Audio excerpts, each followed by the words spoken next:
Hit a number of times by glancing low-yield particle beams, his scorched chest hurt the most. He had only one spare med spray in his suit's pocket and injected himself before deciding what to do. Either carry the alien stasis pods full of Terrans or abandon them and run for his aunt's home, which could mean he'd probably be denying his family essential assistance. But a Terran left no other Terran to be dragged into life of never-ending abuse, if he or she could help it. He quickly dashed, carrying 2 of the oval containers at once, and stashed all of them near an occupied, still firing at the enemy house. Then, and only then, after 3 full star minutes had passed, did the young man run towards Aunt Sally's home.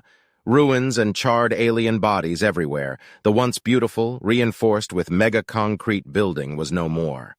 Scared out of his mind, Gene ran around the rubble, scanning frantically so he did not accidentally crush someone. He discovered what remained of his parents at the very edge of this carnage. They were surrounded by a carpet of slain aliens, whose smallish bodies were either rent by his father's powerful assault rifle or fried by his mother's laser pistols.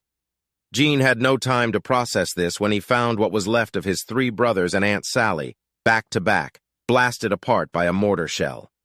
There were many more dead Jern, mowed down by his brothers and aunt's snub guns.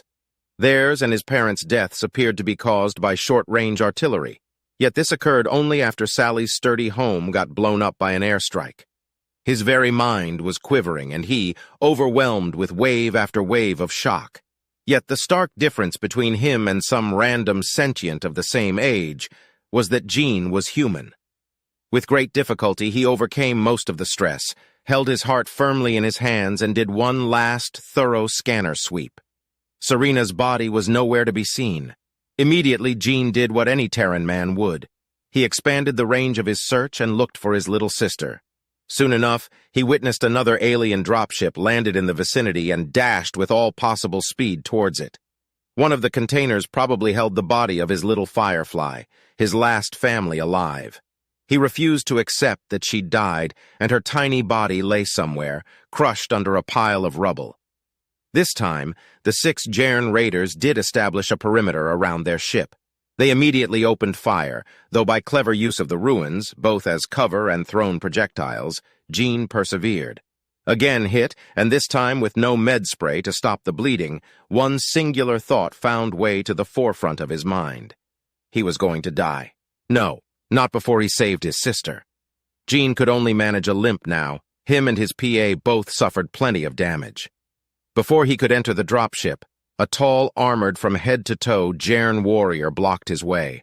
Armed with a long, curved vibroblade of his own and covered in Terran blood, the alien snarled at him on open comms. "Your rampage ends here, Terran!" The alien craft was probably built from some sort of sensor reflecting alloy. Gene's scanner did pick up Serena inside, though her life sign came all distorted-like. Instead of wasting his breath, the young man attacked immediately. This alien, however, he easily parried his first few swings and countered with an assault of his own. It was getting hard to breathe, and the young man could almost feel his own heart struggling. An arm! He could lose an arm and still carry Serena to safety. Fully embracing the second lesson that veteran gave him back on the tri-ship monument, Gene lowered his guard completely. With calm abandon of those who were already dead, the Terran youth focused his all, and the second this towering Jern struck, he did so too. Instead of blocking the incoming blade, he aimed for the alien's torso, lunging straight at his adversary. Yet, despite landing a hit, it would seem this Jern warrior was of the furtive, seen-it-all kind. He changed the direction of his strike mid-swing, and, instead of slicing off Gene's arm, metal, flesh and all, evaded certain doom.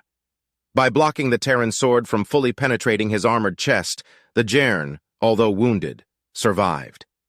Hastily dashing away from the killing range of Gene's sword arm, he hissed, "Dare not assume that we are alike, Terran.